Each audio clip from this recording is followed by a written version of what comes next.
They see my disability, I see my ability. They call me disabled, I call myself differently abled. There are some incidents that happen in your life. Those incidents break you, deform you, but they mold you into the best version of you. And the same thing happened to me. I was 18 years old when I got married. My father wanted me to get married. And all I said was, if that makes you happy, I'll say yes. And of course, it was never a happy marriage. Just about after 2 years of getting married, I met a car accident.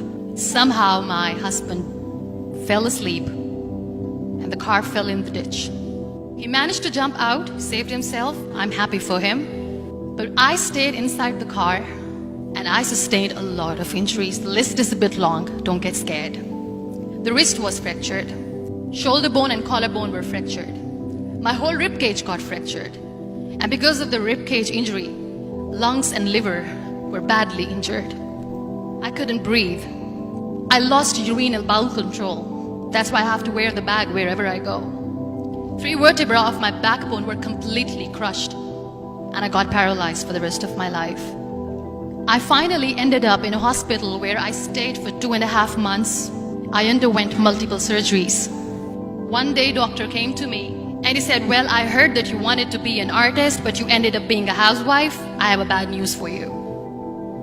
You won't be able to paint again because your wrist and your arm are so deformed, you won't be able to hold a pen again. Next day, doctor came to me and said, your spine injury is so bad, you won't be able to walk again. Because of your spine injury and the fixation that you have in your back, you won't be able to give birth to a child again. That day, I was devastated. I asked my mother, why me? And that is where I started to question my existence. Why am I even alive? And that is where I realized that the words have the power to heal the soul. My mother said to me, this too shall pass. God has a greater plan for you. I don't know what it is, but He surely has. And in all that distress and grief, somehow or the other, those words were so magical that they kept me going. One day I asked my brothers, I know I have a deformed hand, but I'm tired of looking at these white walls in the hospital and wearing these white scrubs. I'm getting tired of this. I want to add more colors to my life. I want to do something. Bring me some colors, bring me some small canvas. I want to paint. So the very first painting I made was on my deathbed, where I painted for the very first time. It was not just an art piece or just my passion. It was my therapy. And then I was discharged and I went back home. And I went back home and I realized that I have developed a lot of pressure ulcers on my back and on my hip bone. I was unable to sit. There were a lot of infections in my body, a lot of allergies. So doctors wanted me to lie down on the bed straight for not 6 months, for not 1 year, for 2 years.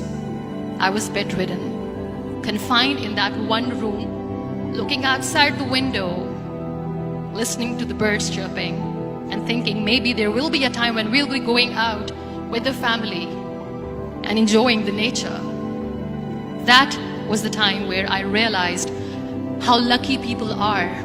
That is the time where I realized that the day I'm going to sit, I'm going to share this pain with everyone to make them realize how blessed they are, and they don't even consider them lucky. That day I decided that I'm going to fight my fears. We all have fears. Fear of unknown, fear of losing people, fear of losing health, money. We want to excel in career, we want to become famous, we want to get money. We are scared all the time. So I wrote down one by one all those fears. And I decided that I'm going to overcome these fears one at a time. You know what was my biggest fear? Divorce. I was trying to cling on to this person who didn't want me anymore, but I said no. I have to make it work. But the day I decided that this is nothing but my fear, I liberated myself by setting him free. And I made myself emotionally so strong that the day I got the news that he's getting married, I sent him a text that I'm so happy for you and I wish you all the best. And he knows that I pray for him today. Number 2 was, I won't be able to be a mother again. And that was quite devastating for me. But then I realized there are so many children in the world, all they want is acceptance. So there is no point of crying, just go and adopt one. And that's what I did. People think that they will not be accepted by the people because we, in the world of perfect people, are imperfects. So I decided that instead of starting an NGO for disability awareness, which I know will not help anyone, I started to appear more in public. I started to paint. I decided that I'm going to join the national TV of Pakistan as an anchor person. And I've been doing a lot of shows for the last 3 years. I became the National Goodwill Ambassador for UN Women Pakistan, and now I speak for the rights of women, children. We talk about inclusion, diversity, gender equality, which is a must. Every time I go in public, I always smile. It's always a big toothy smile on my face, and people ask me, don't you get tired of smiling all the time? What's the secret? I always say one thing, that I have stopped worrying about the things that I have lost, the people that I have lost. Things and people who were meant to be with me are with me. And sometimes, somebody's absence makes you a better person. Cherish their absence. It's always a blessing in disguise. Live your life fully. Accept yourself the way you are. Be kind to yourself. Be kind to yourself. I'll repeat, be kind to yourself, and only then you can be kind to others. Love yourself and spread that love. Life will be hard. There will be turmoils, there will be trials, but that will only make you stronger. So when you accept yourself the way you are, the world recognizes you. It all starts from within.